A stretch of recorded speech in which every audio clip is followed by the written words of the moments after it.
I found podcasting to be one of the best networking tools. A lot of my clients end up on my podcast and vice versa. A lot of people I've had on my podcast will end up being clients. So there's one revenue stream right there. Another one is creating ads for my own services that I can put into my podcast because I'm a digital entrepreneur. I do web design stuff, so I can promote my own services. Welcome to Unplugged, the tech podcast for digital entrepreneurs. I am one of your hosts, Brooke, the founder of the Sober Biz Collective. Hey, podcasters. My name's Nate Kelly, best-selling author and founder of Podcast Revolution Studios.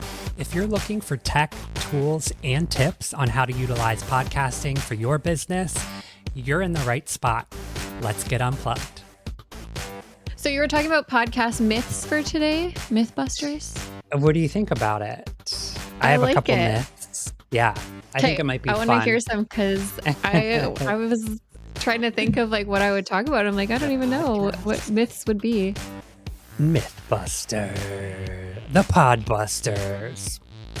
So I think one that we've kind of touched on already in several of our conversations, but that may scare off some new podcasters or potential podcasters is that podcasts are only for tech savvy people. And I think we've already busted that one, but what is your perspective on, you've mentioned that a lot of your website or design clients just kind of need training wheels or to be shown some things and to kind of remove that stigma or that scary thought of diving in. It's not as tech heavy as you think. Do you agree with that? I absolutely agree with that. And I think it's just going to keep getting easier and easier and easier. When I first started podcasting, there was definitely more of barriers to entry than there is now. And I think with like AI tools and all these things coming, like CapCut and different things, it makes it so much easier, not just to make a podcast, but to make like a video podcast. And Spotify is really changing the game and making it extremely easy to upload your content, where I feel like podcasting is going to be the new blogging. And it's already starting to kind of move that way, right? So I think some of the best podcasters I know today that have like huge followings started in their car with their microphone that plugs into your phone. They were talking into that, and that's how they started their podcast. And now they're like super successful. I think it's more important to be consistent than be tech savvy, which is where I have been lacking, which is why this partnership has come to be. Because which is why Nate rapid fires text messages to Brooke and probably annoys her. Yeah, and we talked about this in episode 1 too, but that will start to establish that pattern of recording, and you kind of shake off the nerves and you get used to hearing your own voice when you're editing, and it starts to remove all of these fears about starting something new.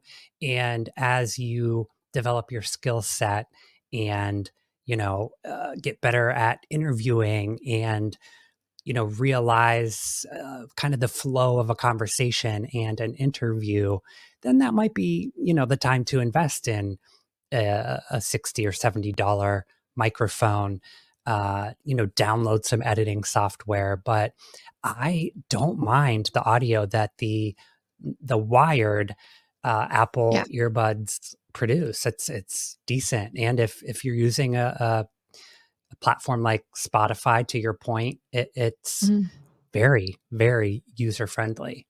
If you can record yourself on your camera, or if you can create a short TikTok, you can podcast. Absolutely.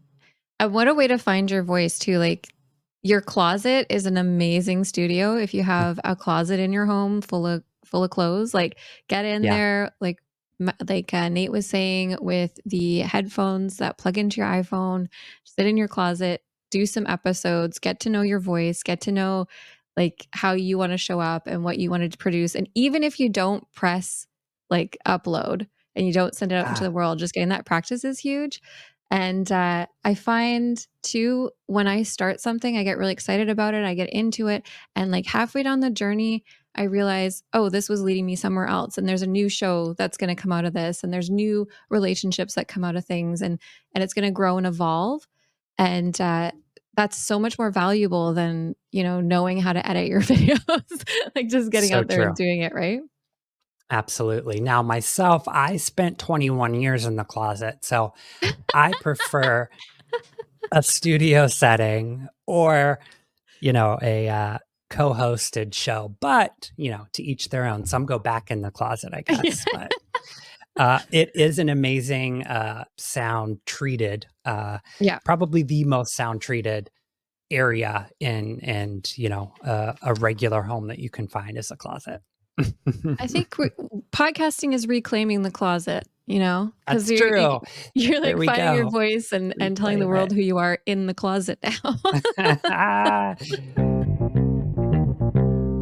So there are some myths about audience growth and Mm, needing this million follower platform to work with brands or to procure a sponsor for the show mhm, or to create ads. And to be honest, when I started, the Sobriety Diaries does have ads in the show, but prior to actually working with brands and getting paid for them, I created my own ads for, Spotify or for StreamYard, for example, before mhm. I was getting anything for it, just to kind of put on my radio voice and create ads. And, it kind of creates a different feel to the show.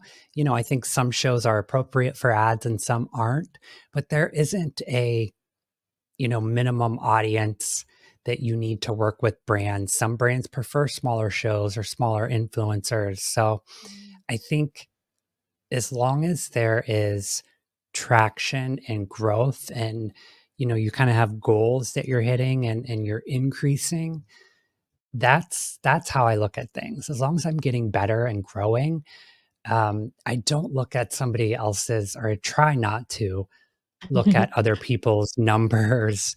I actually found it because we're talking to digital entrepreneurs. Like this is really a show to talk about. You probably own a business if you're listening to this right now, Yeah. and I found podcasting to be one of the best networking tools. A lot of my clients end up on my podcast, and vice versa. A lot of people I've had on my podcast will end up being clients.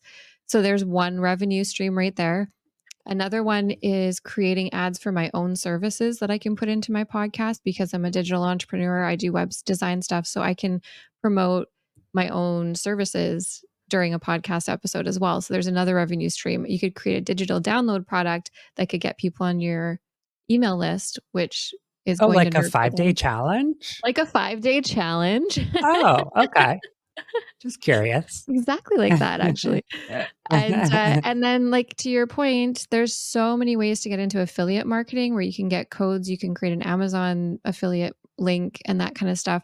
And then things that are really specific to your niche, to your clients, to the people that you want to speak to, they're going to be listening to this. And podcasting is the highest converting ad rate out of any other medium, out of social media, email marketing, all that, because podcast listeners, for whatever reason, like when they're there to get information from you, they want to know what to buy, they want to know what to do. So they're going to listen to you. You're an authority as a podcaster, and they're going to purchase the things that you're suggesting to them to make their life easier, right? Like that's what they're there for. So it's a really great place for affiliate marketing. It's a really great place to talk about your own services, to even have clients on that have worked with you to talk about their experience. Like the testimonial you get from a podcast is just amazing. The networking, like there's so many ways to generate revenue with your podcast that come before you have a huge audience. Yeah, it's more important, I think, to pair with things that relate to your audience. To your point, these listeners, they're there for a reason. Ads are part of the show, and it's going to reflect, your business and the content that you're putting out as well, I think is important to remember. Have you ever done an ad or worked with a brand and been like, "Oh, that didn't work. I That wasn't for have. me. That wasn't for my audience." Like, what was that experience like? I have, yes. So it was a sunglasses brand, and this was right after I got my first, like, paid sponsorship on the Sobriety Diaries. So, I was, like, blinded by not even a dollar sign because it wasn't that much money, but blinded by almost a fame factor or like Mm, getting recognition by companies and brands. And I was kind of just scooping up anything or any mhm, email that came my way. And it was a sunglass brand, and it's on a self-help and recovery sobriety podcast. And it just kind of felt icky afterwards. I got a few comments on social media posts for it. It was my fault. I wanted to take accountability for my decision. So, um, not apologizing to the audience, but just stating that moving forward, I would be kind of more cognizant of any partnerships or branding or brand deals that I brought onto the show. And I think I did lose a bit of credibility and for that stretch of episodes, and kind of wanted to redeem myself after that and make sure that, I only partnered with things that mattered to my audience. yeah. Yeah, I think things are getting shifting a little bit. I know when I first started podcasting, like, there's more taboo things going on, Yeah. but the world of, affiliate marketing and everything has really opened up, and a lot of people are involved in it more so than before, and yeah, it's so easy to get caught up in, people wanting to work with you and Yeah. promote you, give you money, and especially when you're just starting out, like, that's really exciting, but I think having a clear understanding of your audience is so important, so you don't kind of take away from the value that you're giving them just trying to sell them something, because people don't wanna be sold to, right? They wanna buy, but they don't wanna be sold to. You want the sell part to kind of feel more organic though, Yeah, right? And not that sell, but you've built this trust and established this connection. It's kind of just like, here's this thing that I also have if you want it, if yeah. we've gotten to that point in our relationship. Absolutely. It should be like a funnel. Like, it should be like it should make total sense to your audience that have been following you and that are like there for it, right? Like, the stuff you've been serving them is helping them make these steps on their own journey. And then the sell is like, I want your help. I don't want to do this alone anymore. Like, Yes. please, like, take this off my hands, do it for me, or show me how to streamline this and help me put into practice, hold me accountable, that kind of stuff, right? Like, Jesus, take the wheel. like, yeah, do yoga, but I do web design. That was me. Hey, Yeah. you want some shades? Yeah. Okay, next myth. This is a good one. We're about to bust it. Scripting every word is a must. Mm. God, could you imagine sitting here? Oh, I've tried. Unplugged Blockbuster. Oh my god.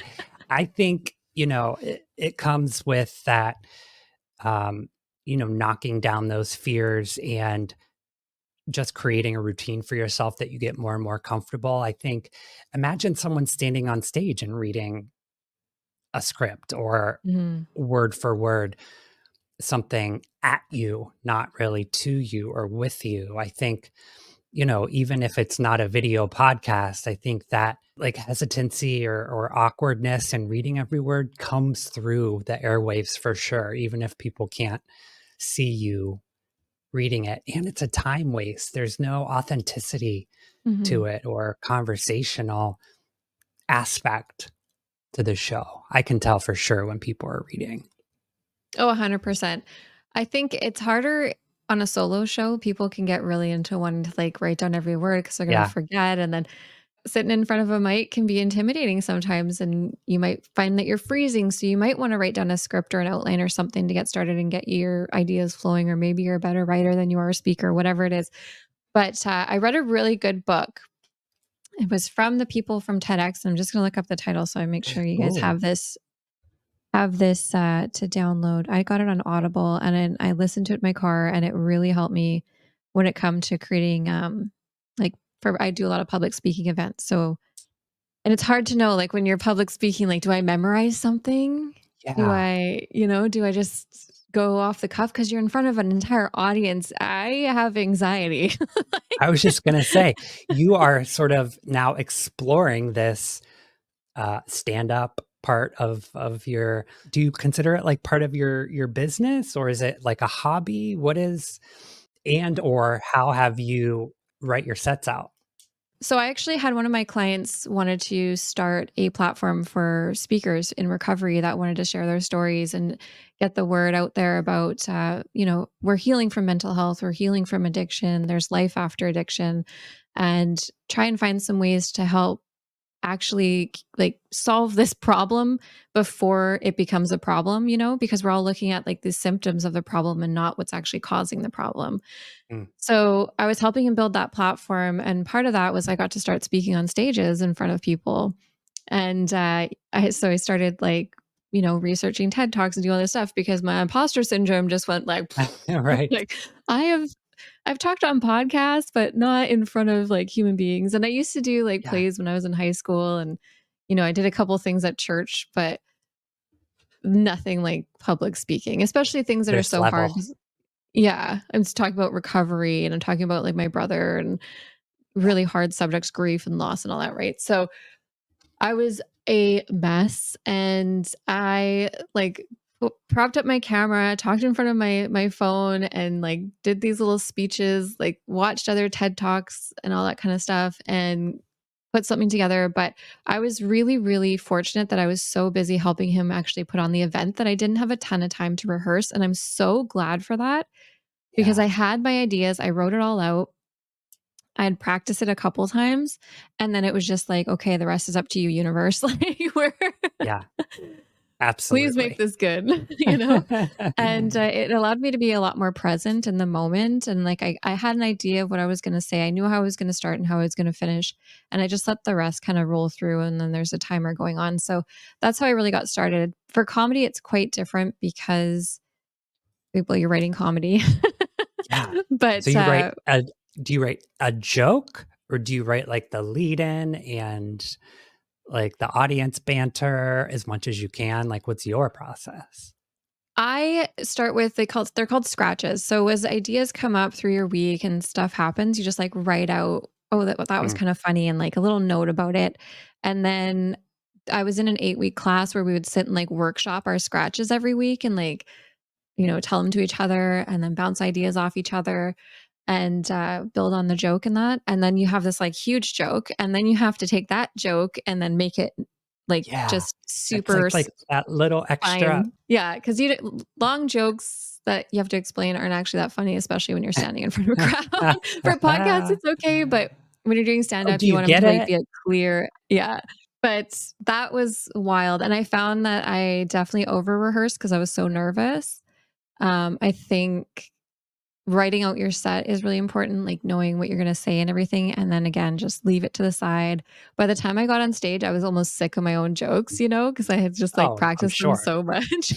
Yeah. But once the audience was, like, reacting to it and everything, it was just, like, such a high, and I loved it. I'm signing up for a couple open mics just to try out some new stuff and I keep that love going because it was it. so fun. Yeah.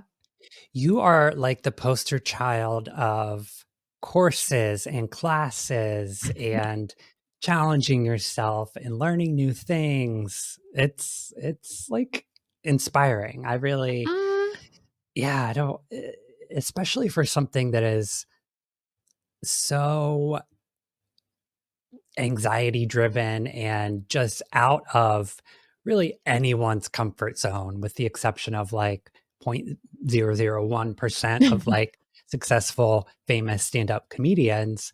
yeah. It's yeah, it's inspiring. Well, thank you, Nate. Okay, Yes. so the book is actually just called TED Talks. It's by Chris Anderson, who is the person who took over TED Talks and made it into a nonprofit organization. Mm. And they had some amazing, amazing tips for public speaking that I think really would do well for podcasting as well. Awesome. I will link it in the show notes for today's episode. You ready for the next myth? Guests need to be low-level celebrities, successful people, or have a minimum social media following.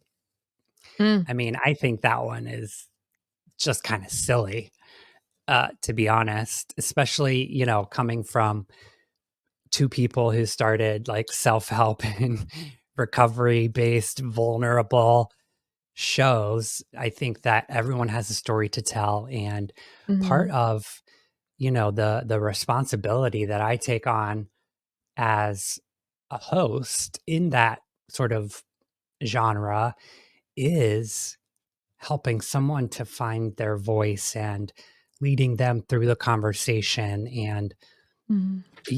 kind of being on my toes, and if they're at a loss for words, or if there's a lull in the conversation, I take that on as a responsibility, as the host of the show, to be able to help them tell their story in the best way and feel confident about that and find their voice. Yeah, I mean, in terms of number wise, I mean, if you can get somebody that's got a large following and is going to drive traffic to your podcast, that's great. Yeah, that's the attract piece. Like you're bringing people to learn who you are, and you're utilizing someone else's audience, and that's amazing. And you're probably going to get a lot of new listeners from that, which is really nice. But I found that some of the more, I don't know if they're famous, well-known people that I've Yeah, interviewed, like notable. absolutely loved it, I adored it. Was it the best interview I did? Probably not. Right. Like, you know? There's They're some kind when of I disengaged. They've done it a sometimes, yeah. thousand times. Yeah. Exactly, yeah.